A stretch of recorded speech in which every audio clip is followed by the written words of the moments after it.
Hello and welcome to this week's edition of Newsgram. I hope you're in the mood for romance, because today we're going to explore forbidden love and how overcoming some of our cultural taboos surrounding it can inspire hope and even lead to world peace. Love is very powerful. Are you familiar with William Shakespeare's Romeo and Juliet? You probably are. It's one of the most famous tragic love stories of all time. The setting? Verona, Italy. Romeo Montague and Juliet Capulet. They meet at a party, and it is love at first sight. However, their families were sworn enemies. Despite all of that, they decide to get married in secret. Lots of things happen, and Romeo ends up killing Juliet's cousin in a fit of rage. Rather than being tried and jailed for his offense, he's simply banished from Verona. A different time, I suppose. Juliet, desperate to be with her beloved Romeo, takes a potion that was supposed to simulate her death. Now Romeo, unaware of this plan, hears the news of her death, returns to Verona, and when he sees her lying there, he takes his own life right beside her. Of course, she wasn't dead, so upon waking, she finds Romeo dead and subsequently takes her own life. A tragedy.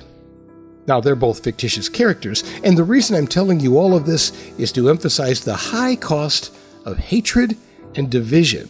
You see it in West Side Story, you saw it in Romeo and Juliet, and many other famously tragic plays and movies. The bottom line is, if the elements of hatred and shame were missing, there would be no story. And for the sake of entertainment value, that would be a real bummer. But for the sake of peace, it's another matter entirely.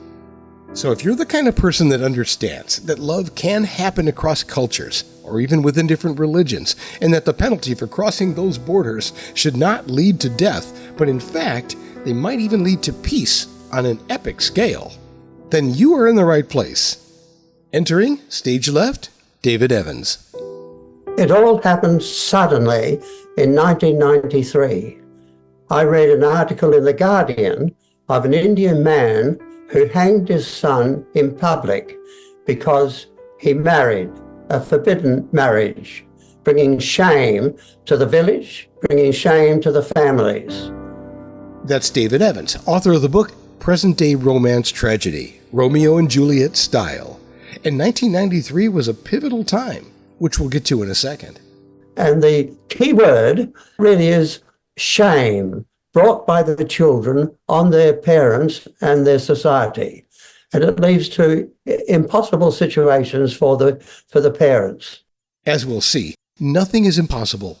But that article led him down the road of discovering all kinds of public deaths in the name of forbidden love.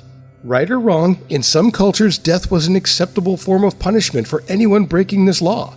You murder someone in America, and depending on the state, you could be put to death. Same thing for marrying the wrong person, if you're a member of certain cultures.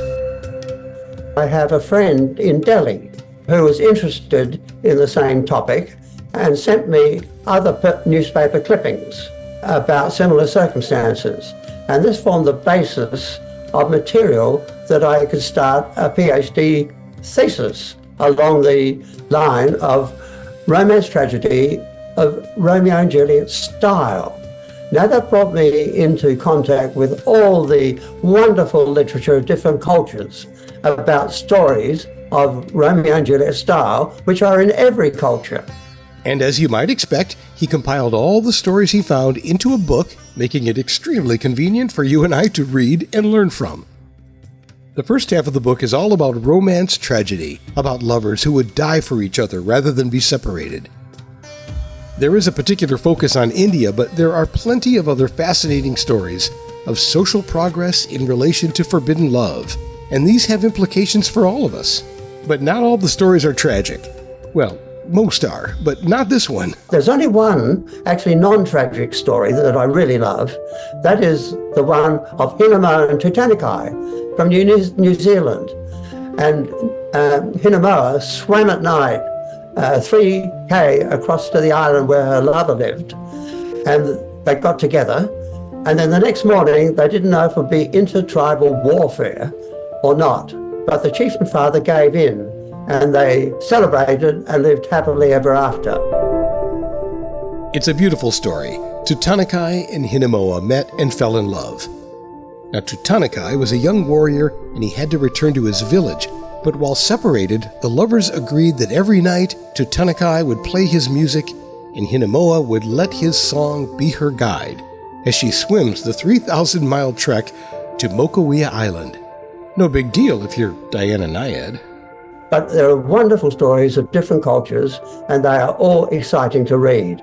Absolutely, but I want to close the loop on a couple of points that we brought up earlier, and one is the year 1993 regarding the situation in India. 1993 was pivotal because these stories came to all India attention and they came to global attention, and that led to a social response.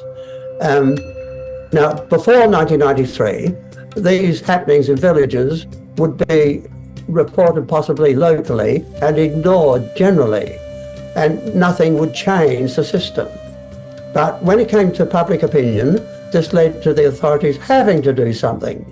And in fact, the High Court eventually favoured a death penalty for perpetrators of the killing of lovers. So it's a very action-packed story ongoing. The suffering in these tragic stories is felt by people on all sides of the conflict, and it ultimately goes even deeper to the fight for the right to make our own choices. David says the slow, gradual change from violence to nonviolence to acceptance to eventually celebration is a generational change that is not only welcome, but that can inspire hope. And he also says that it's important to examine how these stories can help bring about peace. The second part of the book is about the implications for globally for pathways of peace. With so much strife in the world at the moment, it tells you about some of the key mediators, people who win Nobel Prizes for their peace work. You can read about Nobel Prize laureates. You can read about leaders of peace thinking. You can read about various religious stances on peace. And it's all about a pathway to peace. But I think if there's a key message, it's education for peace, which should start with children. His book is called Present-Day Romance Tragedy, Romeo and Juliet Style, and despite the somber theme, it's going to leave you with a message of hope for a new generation. It suggests that even through tragedy, there is potential for peace, for positive change, and for a better future for all of us. These stories are worth reading. They can be read virtually by everybody, young and old, and the conclusions are everybody has a job to do in working for peace, working out ways to solve conflicts and to work for peace on a day-to-day basis. We all have a job to do. David is doing his part by bringing these issues to our attention through books and by lecturing at peace conferences.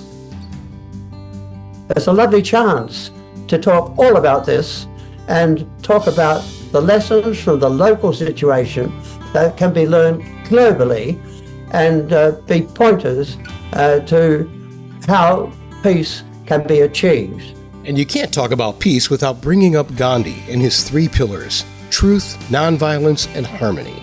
David talks about all of these in the book. And I found a great quote on the website nobelprize.org from Dr. Martin Luther King Jr., and I wanted to share it with you. He said, "Nonviolence is a powerful and just weapon indeed. It is a weapon unique in history, which cuts without wounding and ennobles the man who wields it." Peace and love to all of you, and thank you for listening. Present-Day Romance Tragedy, Romeo and Juliet Style by David Evans is available right now at all the places where you like to shop for books. And there are links in the show's description that will make that job easier for you. And that will do it for this edition of Newsgram from webtalkradio.com.